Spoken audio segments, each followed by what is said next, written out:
You want? Hey, it's Beata and Ruth from VA English Coaching, and welcome to our live session number 2, chapter number 2, day 2 of our 6-day reading challenge. So we are reading In the Sea There Are Crocodiles by Fabio Geda, and I forgot to say last week that I do have his permission to read this amazing book here on YouTube. So I am here with Ruth, who loves reading as well, don't you? Yes. Yes, and we will, at the end, we will talk about how to deal with unknown words, because we are here and we are doing this challenge and we are reading this book because we would like to encourage fast and fluent reading. So it means you don't have to understand every single word you read. That's not the point. We are reading for entertainment, for pleasure, for general understanding. And when you read with us, or you can always read later, it means that when you read simultaneously, you don't have the time to go back and check on things. Okay, so this is our purpose. So we're doing this to improve our language skills. But I would also like to take this opportunity and raise awareness for the charity Young Roots. We both know Nicola, and she is also doing a theatre play and all the proceeds will go to this charity. It is a charity. You will have all the information and details in the descriptions below. It's a charity providing support to child refugees and young asylum seekers arriving in the UK. And as we all know, this book is about a boy from Afghanistan. It is a true story. And sadly, the situation hasn't changed. So it is heartbreaking to see what is happening, isn't it? Absolutely. In Afghanistan. So, yes. So we've read chapter 1. We met the main character, Enaiat, who is 10. We know what happened to his mom, how his mom leaves him because she fears for his life if he stays with her in Afghanistan. It's probably one of the hardest things a woman can do, isn't it? Imagine it. Yes, it's very difficult when you leave your 10-year-old child. Yes, so it's very hard. And then the homework was, yes, we did give you a homework. You were supposed to finish reading chapter 1 and find out what happened to Enaiat's father and what happened to his teacher. So you should know that his father was sadly killed, and so was the school teacher, because the Taliban asked them to close the school, and they didn't want to close the school, so they shot the teacher in front of everyone. So it is, yes, it's very sad. Unfortunately, this is the reality, and we need to be grateful for what we have. So I think we are ready to start reading chapter 2, aren't we? Yeah. Yes. So Ruth will read at her natural speed, and then at the end of this chapter, we will give you some tips on how to deal with unknown words. So I think we are ready. Mm-hmm. As the days, weeks, and months passed, Kakarahim realized that I was good. And again, I'm not boasting. 39. Oh, okay. That Sorry. I was good. I forgot to say we are starting on page 39. So we are not starting straight from the beginning because of the time. So we have 30 minutes for the whole session. So page 39. Sorry. Yes, right. My fault. I'll start that bit again. Okay. As the days, weeks, and months passed, Kakarahim realized that I was good. And again, I'm not boasting. That I was good at delivering the chai. And that I didn't drop the glasses or the terracotta sugar bowl. That I didn't do anything stupid, like forgetting the tray in the shop. And, above all, that I always brought back all the money, and even a little more. Because some of the shopkeepers I went to regularly every morning about 10, and then again in the afternoon about 3 or 4, were kind to me and gave me tips, which I could have kept for myself. But at the time, I didn't know if it was right, so I handed them over to Kaka Rahim. Not that there was much I could have done with the money. It was better that way, I think. If I'd made a mistake in counting and taken more as a tip than I should have done, Kaka Rahim might have stopped trusting me, and I didn't want to lose a place where I could sleep and clean my teeth. But on a day full of wind and sand, one of these shopkeepers, the Oster Sahib who sold shoes, a sandal, or chaplai in my language, who liked me, motioned me to sit down with him for a moment and have a little chai myself, which I wasn't at all sure that I should do. But seeing that he was the one who asked me, I thought it would be impolite to refuse. I sat down on a rug on the floor with my legs crossed. How old are you, Enaiat? I don't know. More or less? 10?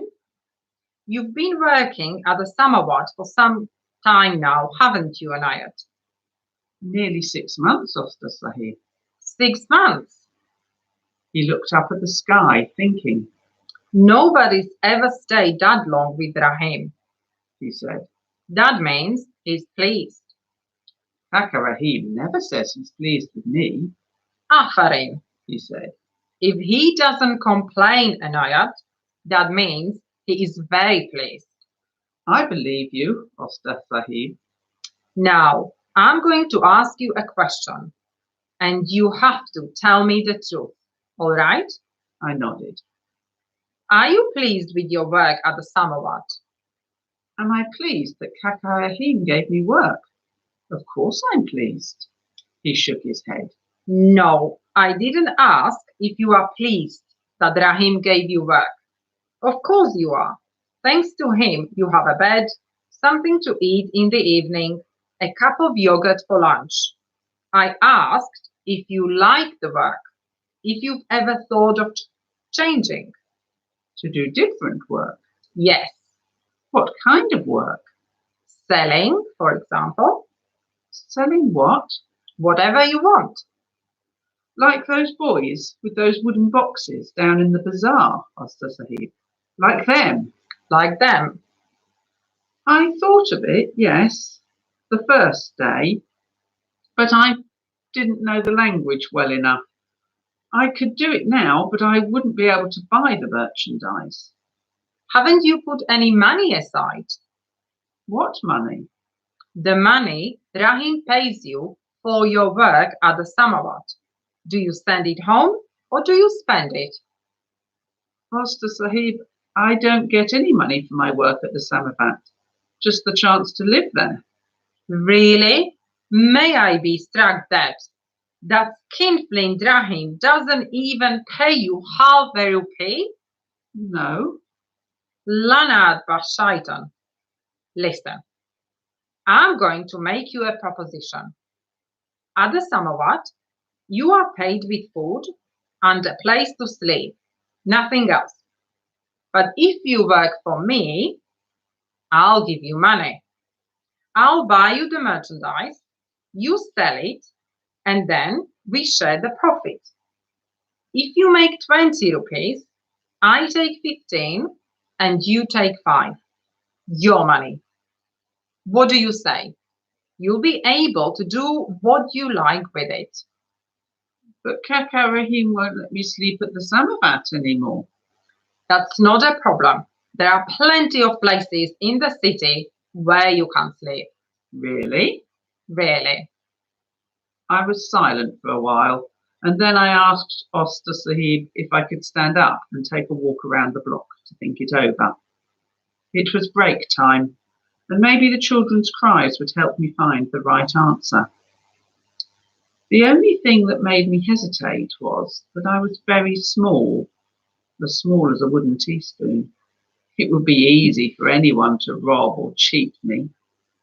But in Quetta, there were lots of children working on the streets who bought merchandise wholesale and sold it again, so it wasn't as if the idea was a strange one. And then there was the fact that I'd have money of my own, which wouldn't be bad at all. True, I didn't know where I'd sleep, but Oster Sahib had said it wouldn't be a problem, And anyway, all those other children had to sleep somewhere. And as for everything else, food, for instance, I could use the money I earned. And I could always go to a mosque to wash myself. So that morning, I didn't even have to go all the way round the block. I went to Osta Sahib and accepted his proposition. Then I went to Kaka Rahim and I told him I was leaving and why. I thought he would lose his temper, but in fact he said I was doing the right thing and he would find another boy if he needed to. And he said that if I ever needed something, I could come and talk to him. And I really appreciated that. Mm-hmm. And now we will turn to page 49. That's how it was. I kept working at the Likat Bazaar because I had nothing better to do, and I would never have gone back to the Samavat Ghazi because I'd have lost Sufi and my other friends. But I didn't like it. It wasn't like having a shop where people come in and ask you for things and you just have to be there to welcome them and be nice. No, here you had to go up to them, stand in front of them or next to them while they were doing or thinking about other things and say, "Buy, please buy." You had to bother them like a fly, and obviously that made them angry and they treated you badly. I didn't like bothering people. I didn't like being treated badly. But everyone, including me, is interested in staying alive. And in order to stay alive, we're willing to do things we don't like.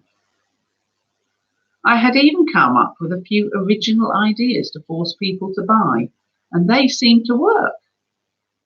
One was that I would go up to those who had a child in their arms, bite into a snack without opening it, leaving a mark on the wrapper, and while they weren't looking, I would give it to the child, then say to the parents, "Look, he took a bite out of this snack. He's ruined it, and now you have to pay for it." Another trick was to give the child a little pinch on the arm, lightly enough not to leave a mark, so that they started crying. Then I would hold out a snack and say to their parents, "Here's something that'll calm your child down." Cheeky, very. But all that went against the thing Mother had told me not to do. Don't cheat.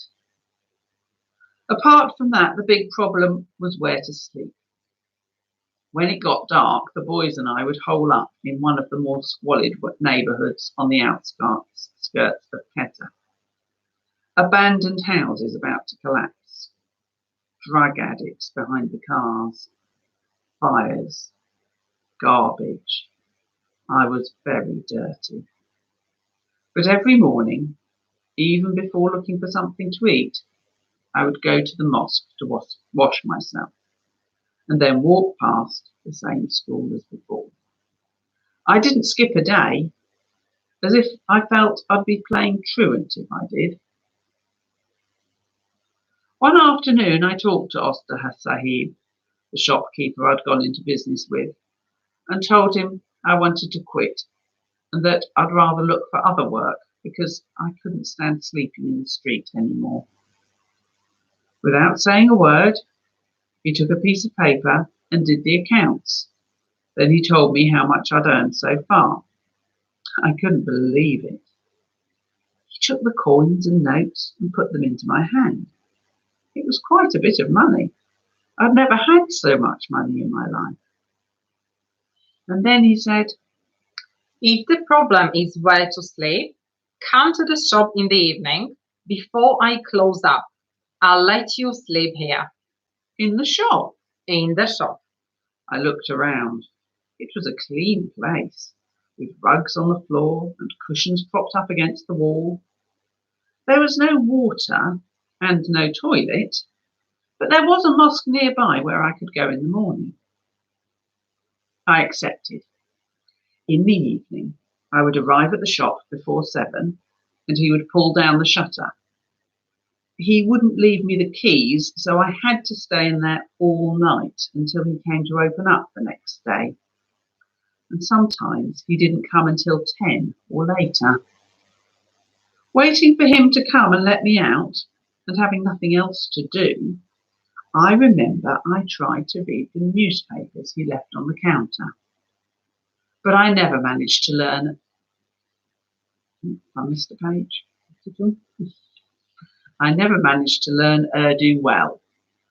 I'd have to read slowly, so slowly that by the time I got halfway down the page, I couldn't remember what it had said at the beginning. I was looking for news about Afghanistan. Why don't you tell me a bit more about Afghanistan before we go on? What kind of thing? Something about your mother or your friends, your relatives, your village. I don't want to talk about people. I don't want to talk about places. They aren't important. Why? Facts are important. The story is important. It's what happens to you that changes your life, not where or who with. One winter morning, every day in winter, I would look up at the sky hoping it would snow the way it did in Nava.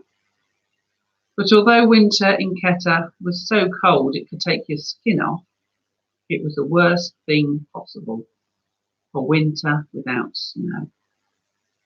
Then I realised it wasn't going to snow.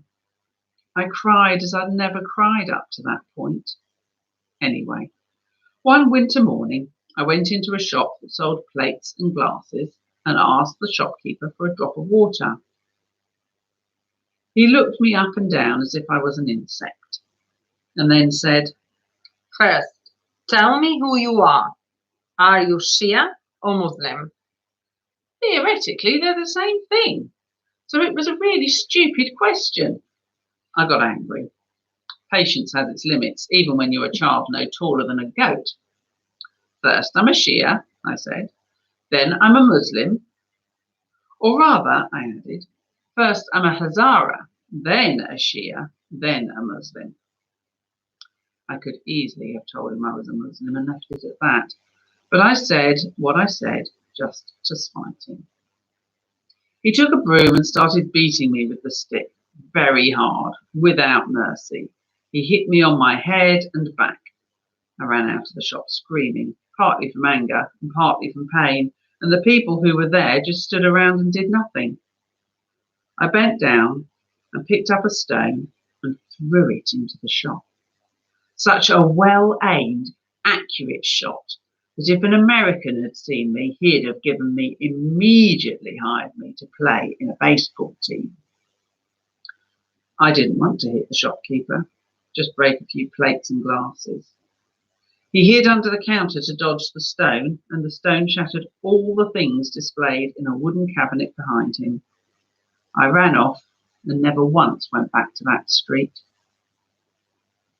On the afternoon of the same day, I don't know where Sufi was. Sometimes he went off on his own. I went to an Indian place to buy some ash. Ash is a bean soup with long, thin noodles, a bit like minestrone. Anyway, I'd gone to buy ash. I'd earned a bit of extra money and wanted to treat myself because I was really fed up with naan tandoori and Greek yogurt. And I'd just taken the bowl when one of the usual longbeards came up to me and said, Why are you eating ash bought from an Indian? Now, you need to know, Fabio, that eating ash is a sin. I don't know why, but it is. But I had already tasted the ash, and it was very good, I swear. And if a food is as good as that, I don't think it can be a sin to eat it, do you? So I replied, I like it. Why can't I eat it? I wasn't in an indoor restaurant. That was why the longbeard had seen me. I was in a dusty little square. And in the middle of the square was the Indian with the pot. Once you'd paid for your bowl of ash, the Indian gave you a bowl and a spoon, and you went into a corner and ate it standing up. Then gave everything back to him. You couldn't have a system like that in this country, Fabio, for hygiene reasons. I don't know who that Longbeard was exactly. He had a huge white turban on his head, so thick that even if you'd hit him 1,000 times, he wouldn't have felt the thing. And his mouth was covered with his beard, so that when he spoke, you couldn't see his lips move, just his cheeks a little, as if he was a ventriloquist. But in all probability, he was a Wahhabi, one of those fundamentalists who are always yelling about jihad and so on. So what does he do? He takes the bowl and turns it upside down. And I had paid for that soup.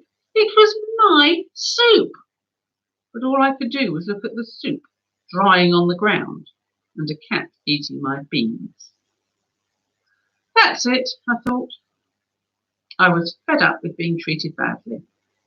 I was fed up with the fundamentalists.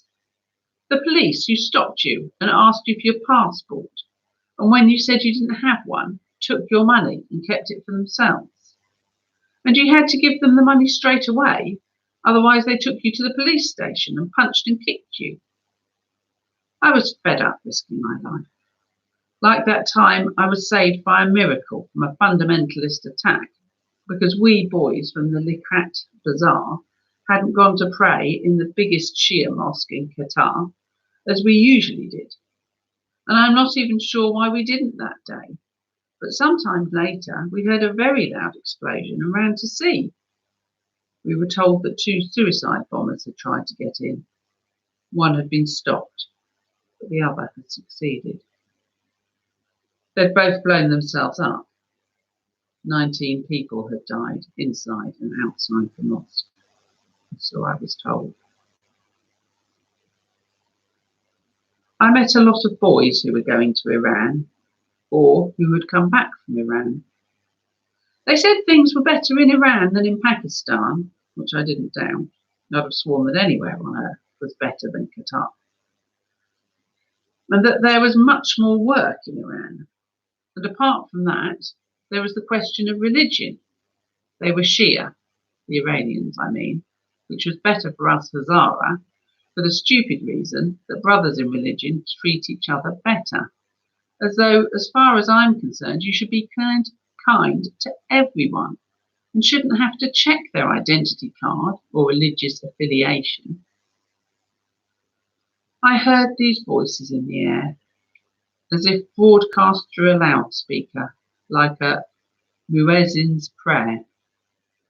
I sensed them in the flight of birds, and I believed them because I was small.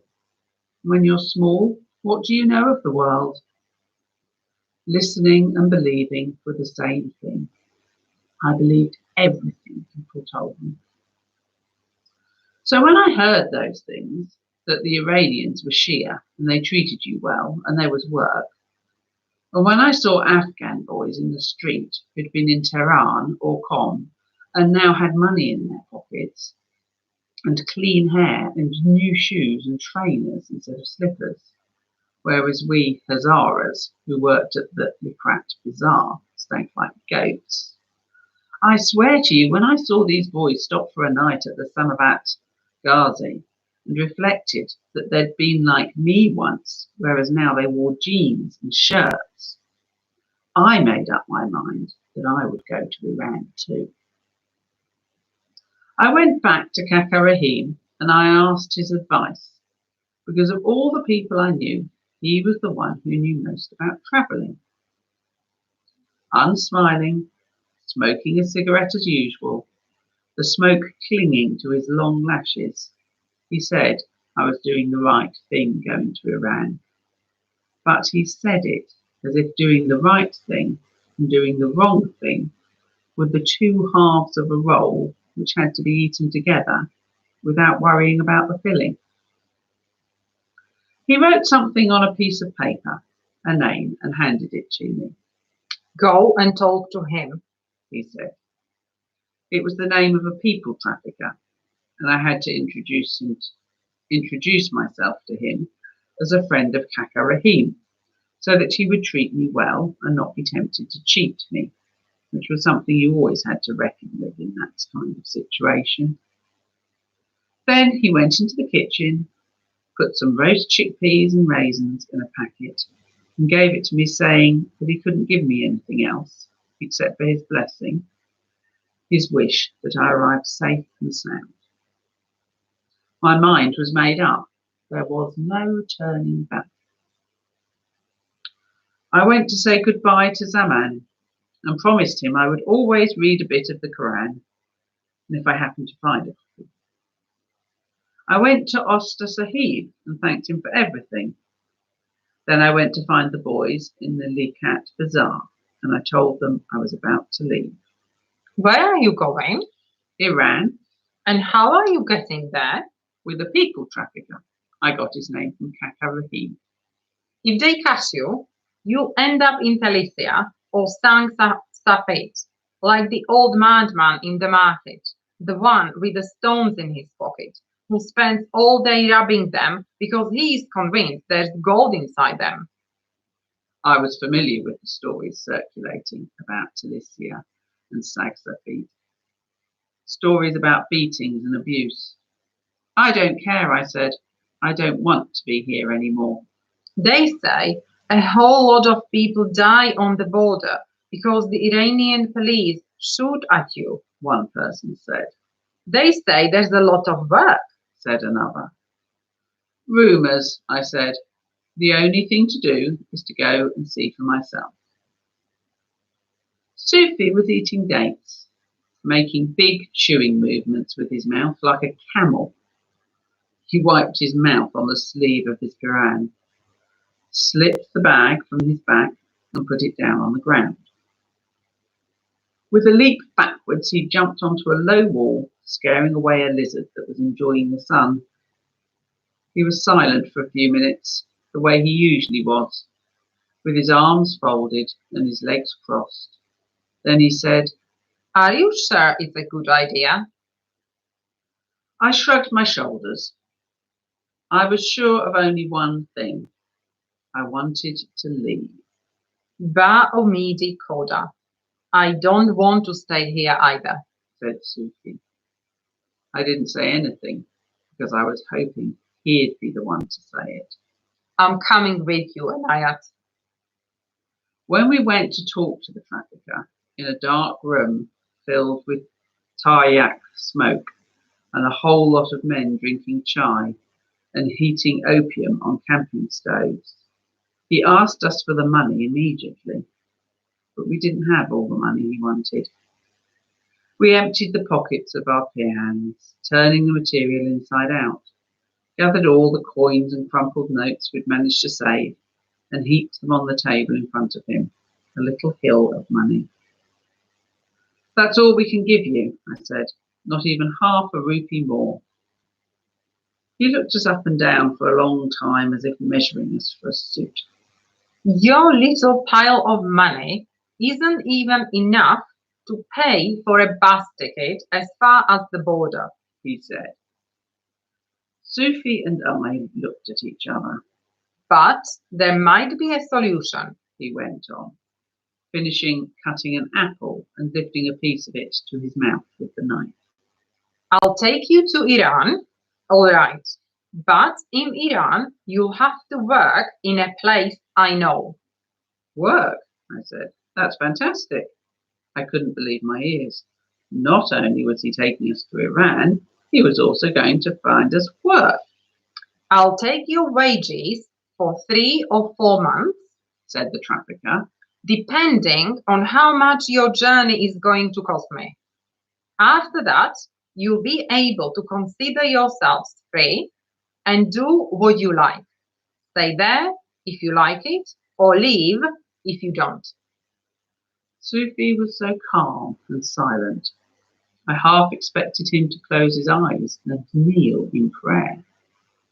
As for me, I was dazed by the smoke and the darkness and was trying to think what the catch might be, because there's always a catch with traffickers. But the fact of the matter was, we didn't have any more money, and he had to pay the Baluchis and the Iranians who would get us across the border. And that was the biggest expense, so he wasn't completely wrong. who weren't his children. He didn't want to lose money on our journey. And besides, I'd introduced myself as not just anybody, but a friend of Kaka Rahim's, and that reassured me more than anything else. Sufi and I said, okay. Be here outside the door tomorrow morning at 8, he said. Kodan Negada. At 8, outside the door. But neither of us had a watch. Or rather, neither of us had ever, and I mean ever, owned a watch in our lives. In Nava, to know what time it was, I measured the shadows with my steps. And when there was no sun, I had to guess. You woke up when it was light, and you heard the chanting of the muezzin and the crowing of the roosters. In Quetta, the noise of the city going to work would wake me, but never at a particular time. For this reason, Sufi and I had decided not to go to sleep that night. We walked around, saying goodbye to the city. In the morning, the trafficker took us to a place about 20 minutes walk away, where we stayed until midday and ate yogurt and cucumbers. I remember it well because it was our last lunch in Pakistan. Then we left. Thank you, Ruth. And this is where we are going to leave reading chapter number 2. So hope you have enjoyed reading with us. We would like to ask you to finish reading chapter 2. There's only a couple of pages. And as we said at the beginning, how we deal with unknown words. So Ruth loves reading, don't you? Yeah. And so she's a native speaker, and it's not just a thing, common or typical for non-native speakers that you read something and you don't understand words. It happens to you, doesn't it? Oh, absolutely. And it's not just words that are not directly English, like here, the chanting of the muezzin. I mean, I don't know how to pronounce that word. I can sound it out using the phonic rules, but because it's not an English word, I've got no idea if that's how it's meant to be pronounced. Mm-hmm. But as I read through the book, that word's come up a few times, so I'll keep using the same pronunciation in my head, whether that's right or not. Okay, and what about meaning, Ruth? So if there are words you don't understand the meaning, do you always look them up? No, I don't. I mean, I have no idea what that word means, but I know from watching movies and things that there is somebody who chants from the top of the temple, at the top of the mosque. Yeah. So I'm assuming that is that person, and that's what they're called. Exactly. So that's one thing. You use the knowledge of the world, and then you kind of draw logical conclusions. So if this is what Ruth has just explained, that can help. Also, there is another thing. You were telling me about the context. Yeah. Okay. So how does that work? So you have a word you don't understand. So when do you look the word up? I look the word up if it stops me understanding what's going on. So this morning I was reading an article in a newspaper, and there were several long words that were saying the particular person they were talking about was this sort of person, and they were using them to describe the person. Well, without understanding what those words meant, I had no idea what this person was like that they were describing. So I needed to look those up to get an idea of what this person was like they were describing.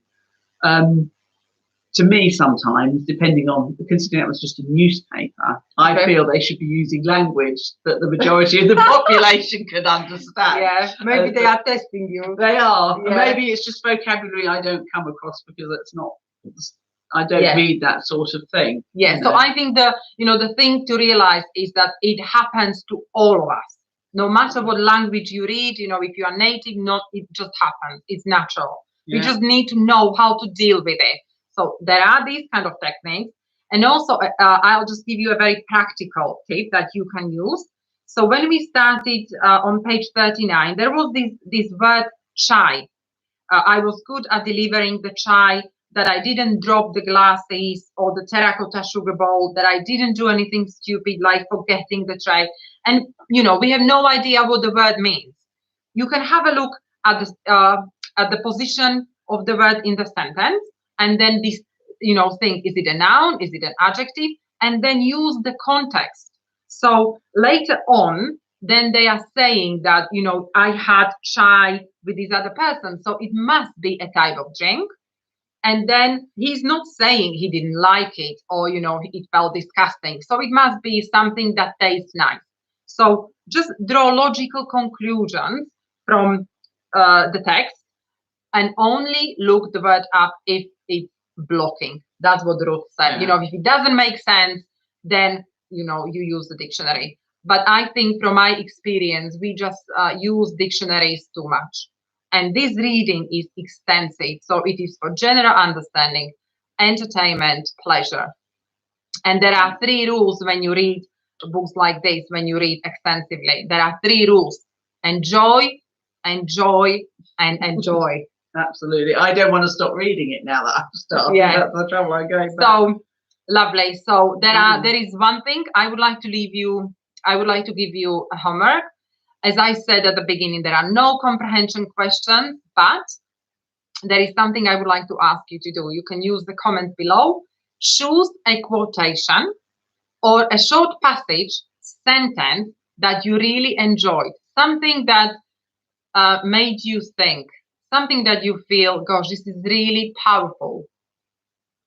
And then tell us the reasons why you know, you selected this. And I can start with myself.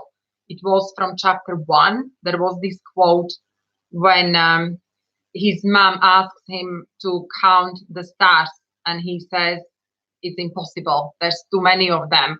And then she said, then you need to start now, because you will never finish. I really love this, and the reason why is because I believe that everything is possible if you believe. So that's my quotation. And then have you got any, Ruth, that you like? Well, this is the only bit of the book I've read so far. But this, it struck me here when he says facts are important, the story is important. It's what happens to you that changes your life, not where or who with. Now, I actually disagree very much with that, because I actually think that where you go influences your life dramatically, because you learn about a lot of other things. You pick them up, like we were saying, with the context of a story, with the context of visiting places. You pick up a lot of things. So whether that's other countries or whether that's just different bits of your own country or wherever you happen to be, or even within a town, to visit different buildings and look at them, to look at the art, to look at the landscape, really does influence what happens in your life, and it changes your life by seeing things. And the people you're with, I mean, to say that the people you're with doesn't make a difference. Oh gosh, I mean that I just cannot believe that he said that. People aren't important. People change every part of your life all the time. Yeah, I think because he's 10-year-old, I think he wouldn't have understood maybe. Yeah, but that's what we want. Yeah. Okay, so choose the quotation and tell us why you chose it. Fine. Thank you so much for watching, for joining us. If you enjoy this, please share the link with someone who might be interested in reading this amazing book with us. And we look forward to reading chapter 3 with you. Thank you so much. Bye. Bye.